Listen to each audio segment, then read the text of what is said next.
ರಾಜ್ಯಾಧ್ಯಕ್ಷ ಆಯ್ಕೆ ವಿಚಾರಕ್ಕೆ ಸಂಬಂಧಪಟ್ಟ ಹಾಗೆ ಈಗ ದೆಹಲಿಯಿಂದ ನಾಯಕರುಗಳು ಬರಲಿದ್ದಾರೆ. ಬಂದ ನಂತರದಲ್ಲಿ ಆಯ್ಕೆ ಪ್ರಕ್ರಿಯೆಯನ್ನ ಮಾಡುವಂತಹ ಸಾಧ್ಯತೆ ಇದೆ. ಇದೇ 22ನೇ ತಾರೀಕು ರಾಜ್ಯಕ್ಕೆ ಕೇಂದ್ರ ಸಚಿವ ಶಿವರಾಜ್ ಸಿಂಗ್ ಚೌಹಾಣ್ ಭೇಟಿ ಕೊಡುವ ಸಾಧ್ಯತೆ ಇದೆ. ಬಿಜೆಪಿ ಅಧ್ಯಕ್ಷ ಸ್ಥಾನದ ಚುನಾವಣೆಗೆ ಉಸ್ತುವಾರಿ ಆಗಿದ್ದಾರೆ ಚೌಹಾಣ್ ಅವರು. ಆ ಕಾರಣಕ್ಕೆ ಅವರು 22ನೇ ತಾರೀಕು ಬರ್ತಾ ಇದ್ದಾರೆ ಅಂತ ಹೇಳಲಾಗ್ತಾ ಇತ್ತು. ಅದು ಒಂದು ದೇಶ ಒಂದು ಚುನಾವಣೆ ಕುರಿತು ಕಾರ್ಯಾಗಾರದಲ್ಲಿ ಭಾಗಿಯಾಗ್ತಾರೆ. High command in case green signal ಅನ್ನ ಕೊಟ್ರೆ ಅದೇ ದಿನ ರಾಜ್ಯಾಧ್ಯಕ್ಷ ಆಯ್ಕೆ ಪ್ರಕ್ರಿಯೆ ನಡೆಯುವ ಸಾಧ್ಯತೆ ಕೂಡ ಇದೆ. ಮತ್ತೊಂದು ಸುತ್ತಿನಲ್ಲಿ ಪ್ರಮುಖರ ಸಭೆ ನಡೆಸಿ ಅಭಿಪ್ರಾಯ ಸಂಗ್ರಹವನ್ನ ಮಾಡುವ ಕೆಲಸವನ್ನು ಮಾಡಬಹುದು.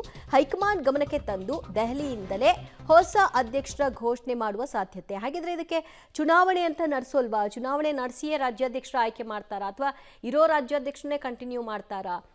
ಏನು ಆಗುತ್ತೆ ಅನ್ನೋದು ಸದ್ಯ 22ನೇ ತಾರೀಕು ಶಿವರಾಜ್ ಸಿಂಗ್ ಚೌಹಾಣ್ ಅವರು ಬಂದು ಹೋದ ನಂತರದಲ್ಲಿ ಗೊತ್ತಾಗುವಂಥ ಅಂಶ. ಅಥವಾ ಈ ಹಿಂದೆ ಬಂದು ಹೋದ ಹಾಗೆ ಈಗಲೂ ಕೂಡ ಬಂದು ಬೇರೆ ವಿಚಾರಗಳನ್ನ ಪ್ರಸ್ತಾಪಿಸಿ ಈ ವಿಷಯವನ್ನ ಪಕ್ಕಕ್ಕಿಟ್ಟು ಹೋಗ್ತಾರಾ? ಕಾದು ನೋಡಬೇಕು. ಮತ್ತಷ್ಟು ಮಾಹಿತಿ ಕೊಡ್ತಾರೆ ನಮ್ಮ ಪ್ರತಿನಿಧಿ ಮಸೂದ್. ಶಿವರಾಜ್ ಸಿಂಗ್ ಚೌಹಾಣ್ ಅವರ ಬರುವಿಕೆ ರಾಜ್ಯಾಧ್ಯಕ್ಷರ ಬದಲಾವಣೆ ವಿಚಾರದಲ್ಲಿ ಏನಾದರೂ ಚರ್ಚೆ ಆಗುತ್ತಾ ಅಥವಾ ಹಿಂದೆ ಉಸ್ತುವಾರಿ ಬಂದರೂ ಈ ವಿಷಯ ಬಿಟ್ಟು ಬೇರೆಲ್ಲ ವಿಷಯ ಮಾತಾಡ್ಕೊಂಡು ಹೋದ ಹಾಗೆ ಈ ಮೀಟಿಂಗ್ ಕೂಡ ಆಗಬಹುದಾ? ದಿವ್ಯ, ದೆಹಲಿಯಲ್ಲಿ ಮೋದಿ ಅವರು ಮತ್ತು ಅಮಿತ್ ಶಾ ಅವರ ಸಮ್ಮುಖದಲ್ಲಿ ಅಂದರೆ ಅವರ ನೇತೃತ್ವದಲ್ಲಿ 20 ಅಥವಾ 21ನೇ ತಾರೀಕು ಕರ್ನಾಟಕ ರಾಜಕಾರಣ, ಅದರಲ್ಲೂ ಕರ್ನಾಟಕ ಬಿಜೆಪಿ ರಾಜಕಾರಣ ಸಂಬಂಧಪಟ್ಟಂತೆ ಏನು ತೀರ್ಮಾನ ತೆಗೆದುಕೋಬೇಕು, ರಾಜ್ಯಾಧ್ಯಕ್ಷರ ಆಯ್ಕೆ ವಿಚಾರದಲ್ಲಿ ಸಾಕಷ್ಟು ಗೊಂದಲ ಮನೆ ಮಾಡಿದೆ. ಯಾರನ್ನ ಆಯ್ಕೆ ಮಾಡಬೇಕು, ಇವ್ರನ್ನ ಮುಂದುವರಿಸಬೇಕಾ, ಬೇರೊಬ್ಬರನ್ನ ಆಯ್ಕೆ ಮಾಡಬೇಕಾ, ಬೇರೊಬ್ಬರು ಅಂದರೆ ಯಾರು, ಜೊತೆಗೆ ಇತರೆ ಭಿನ್ನಮತ ವಿಚಾರಗಳಲ್ಲಿ ಏನು ತೀರ್ಮಾನ ತೆಗೆದುಬೇಕು ಅನ್ನುವಂಥ ವಿಚಾರವನ್ನು ಸಮಾಲೋಚನೆ ಮಾಡಿ ಒಂದು ತೀರ್ಮಾನಕ್ಕೆ ಬರೋ ಸಾಧ್ಯತೆ ಇದೆ. ಅವತ್ತೇ ಅಂದರೆ 20 ಅಥವಾ 21ಕ್ಕೆ ಸಭೆ ಮಾಡಿ ಒಂದು ಸಂದೇಶ ಕೊಟ್ಟರೆ ಶಿವರಾಜ್ ಸಿಂಗ್ ಚೌಹಾಣ್ ಅವರು 22ಕ್ಕೆ ರಾಜ್ಯಕ್ಕೆ ಬರ್ತಾರೆ ಅಂತ ಕೂಡ ಹೇಳಲಾಗ್ತಿದೆ. ಅವತ್ತು ಒಟ್ಟ ಎರಡು ಉದ್ದೇಶಕ್ಕೆ ಬರ್ತಾ ಇದ್ದಾರೆ. ಒಂದು ದೇಶ ಒಂದು ಚುನಾವಣೆ ಸಂಬಂಧಪಟ್ಟಂತೆ ಕಾರ್ಯಾಗಾರದಲ್ಲಿ ಪಾಲ್ಗೊಳ್ತಾರೆ. ಜೊತೆಗೆ ಹೈಕಮಾಂಡ್ ಅವರು ಅಂದರೆ ಅಮಿತ್ ಶಾ ಅವರು ಒಪ್ಪಿದ್ರೆ ಅವತ್ತೇ ರಾಜ್ಯ ಬಿಜೆಪಿ ಹೊಸ ಅಧ್ಯಕ್ಷರ ಆಯ್ಕೆ ಸಂಬಂಧಪಟ್ಟಂತೆ ಪ್ರಕ್ರಿಯೆ ಮಾಡ್ತಾರೆ. ಚುನಾವಣೆ ಮಾಡಬಾರ್ದು ಅನ್ನುವಂಥ ತೀರ್ಮಾನಕ್ಕೆ ಹೈಕಮಾಂಡ್ ಬಂದಿದೆ.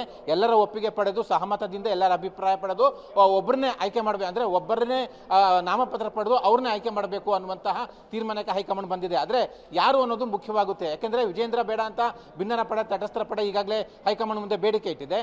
ವಿಜೇಂದ್ರ ತಾವೇ ಮುಂದುವರಿತೇನೆ ಅನ್ನುವಂಥ ವಿಶ್ವಾಸದ ಮಾತು ಹೇಳ್ತಾ ಇದ್ದಾರೆ. ಹಾಗಾಗಿ ಗೊಂದಲ. ಹೈಕಮಾಂಡ್ ಅವರು ಒಂದು ತೀರ್ಮಾನ ತೆಗೆದುಕೊಂಡು ಸಂದೇಶ ಕೊಟ್ಟ ನಂತರ ಶಿವರಾಜ್ ಸಿಂಗ್ ಚೌಹಾಣ್ ಅವರು 22ಕ್ಕೆ ಬಂದರೆ ಅವತ್ತು ಸಭೆ ಮಾಡಿ ಎಲ್ಲರ ಅಭಿಪ್ರಾಯ ತೆಗೆದುಕೊಂಡು ದೆಹಲಿಗೆ ಮತ್ತೆ ಹೈಕಮಾಂಡ್ ಅವರ ಗಮನಕ್ಕೆ ಅದನ್ನು ತಂದು ಅಲ್ಲಿಂದಲೇ ಘೋಷಣೆ ಮಾಡಬೇಕು ಅನ್ನುವಂಥ ಒಂದು ವೇದಿಕೆ ಪ್ಲಾನ್ ಆಗಿದೆ. ಹಾಗಾಗಿ ಏನಾಗುತ್ತೆ ಅಂತ ಕಾದು ನೋಡಬೇಕು. ಈಗ ಸದ್ಯಕ್ಕೆ ಕುತೂಹಲ ಇರುವಂಥದ್ದು ಒಂದು ರಾಜ್ಯಾಧ್ಯಕ್ಷರ ಆಯ್ಕೆ ವಿಚಾರ, ಯಾರು ಯಾವಾಗ ಏನು ಅಂತ, ಇನ್ನೊಂದು ಯತ್ನಾಳ್ ಅವರ ವಿಚಾರ. ಹಾಗಾಗಿ ಸಾಕಷ್ಟು ಚಟುವಟಿಕೆಗಳು, ಸಾಕಷ್ಟು ನಿರೀಕ್ಷೆಗಳು ಬಿಜೆಪಿ ವಲಯದಲ್ಲಿ ಚರ್ಚೆ ಆಗ್ತಾ ಇದೆ. ದಿವ್ಯಾ, ಥ್ಯಾಂಕ್ ಯು ಮಸೂದ್ ನಿಮ್ಮೆಲ್ಲ ಮಾಹಿತಿಗೆ.